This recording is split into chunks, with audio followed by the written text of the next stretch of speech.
North Korea is not just isolated. It's a nation built on fear, where one mistake can destroy your entire family.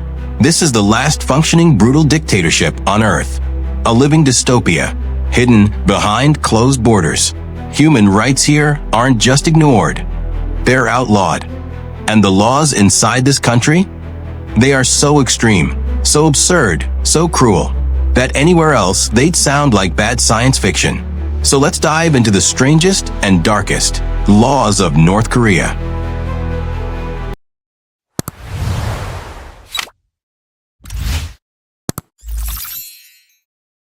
Sad July.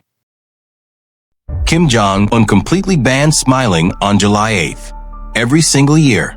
This date is extremely important for the country, because on this day in 1994, the founder and former leader Kim Il-sung died.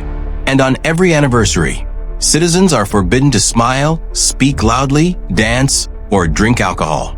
No celebrations are allowed either. So if it happens to be your birthday, tough luck.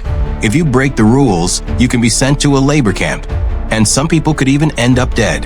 Who would ever think that smiling could get you executed?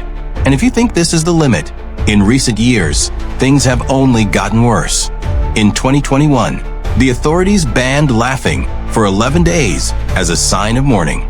This rule was introduced for the 10th anniversary of the death of Kim Jong-il, Kim Jong-un's predecessor and father. This might be the strangest family tradition on the planet. Religion is illegal. In the West, freedom of religion is considered a fundamental human right. You can believe in whatever you want, that the Son of God once walked among us, as the Bible teaches, or even in the flying spaghetti monster. But in North Korea, this right simply does not exist.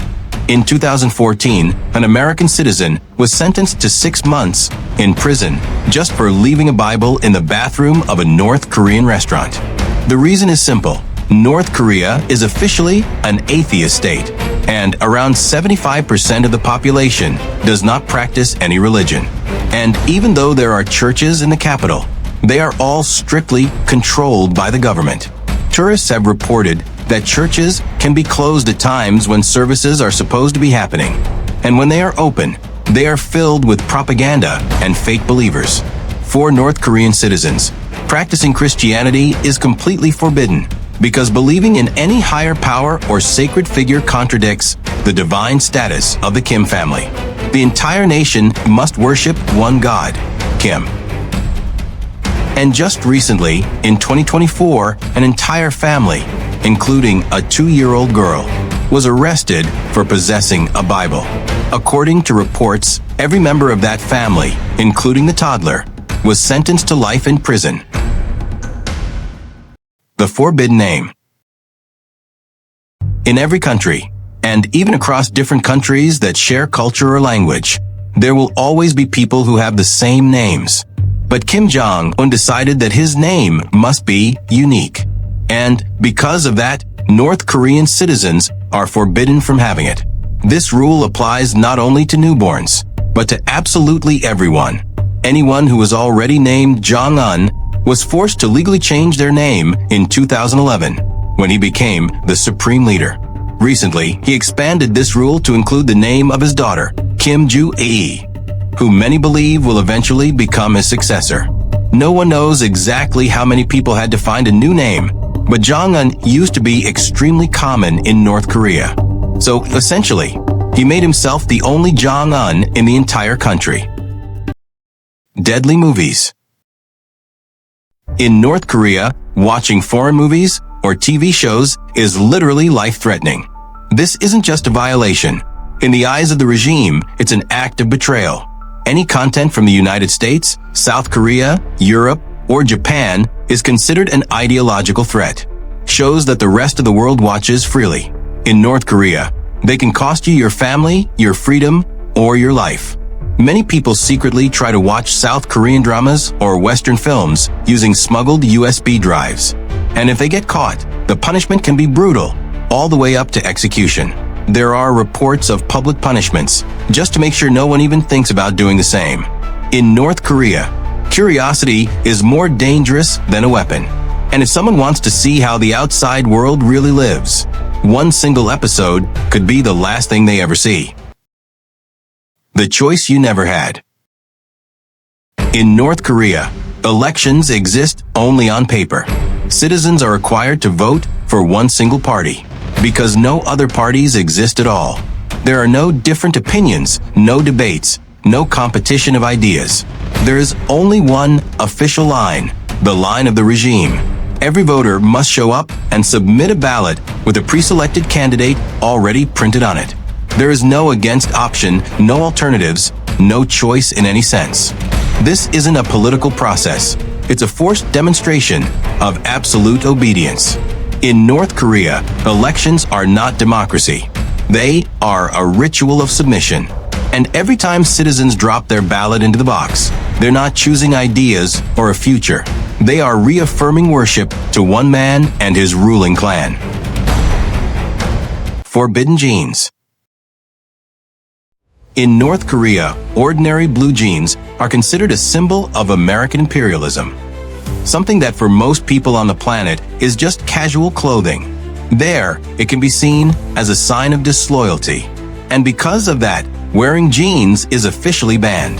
The authorities believe that this kind of clothing corrupts ideology and pulls citizens toward Western culture. So if someone shows up wearing jeans, it's viewed as an attempt to look like Americans.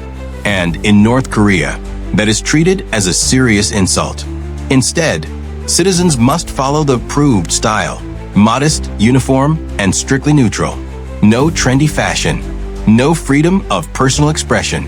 Even through clothing, the regime controls the way people think. Phone call equals treason. In North Korea, making a phone call abroad isn't just breaking the law, it's considered treason. Any attempt to talk to someone outside the country is treated as direct contact with the enemy, even if it's just a relative living overseas. Phone lines are monitored, intercepted, and access to international communication is completely blocked. People try to call using smuggled Chinese phones near the border, risking everything. And if they get caught, the punishment can be extremely severe. The regime does everything to make sure citizens never hear the truth about the world beyond their borders. Communication with the outside world is a chance to discover that freedom, choice, and basic rights actually exist, and North Korea cannot allow that. In a country where a foreign voice is a crime, a simple phone call could cost you your life. Deadly nap. We've all fallen asleep somewhere we shouldn't. Maybe during a boring Zoom meeting, or at a school desk. Worst case, you get yelled at, maybe written up, but not in North Korea.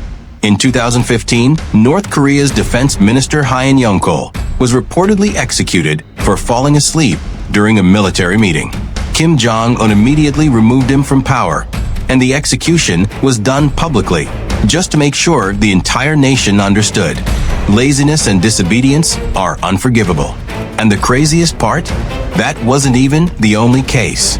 Just 1 year later, in 2016, North Korea's Minister of Education Kim Yong-jin was killed in front of hundreds of people, simply for having bad posture during a party event. Kim Jong-un was so offended that he labeled him anti-party and sentenced him to death. In North Korea, even a nap can get you killed. Haircut under control. In North Korea, even your haircut is a political act. The country officially allows only 28 approved hairstyles. Every man and woman is forced to choose strictly from this list. Anything outside these options is considered ideologically harmful and a sign of Western influence. No experiments, no modern fashion trends, no personal style.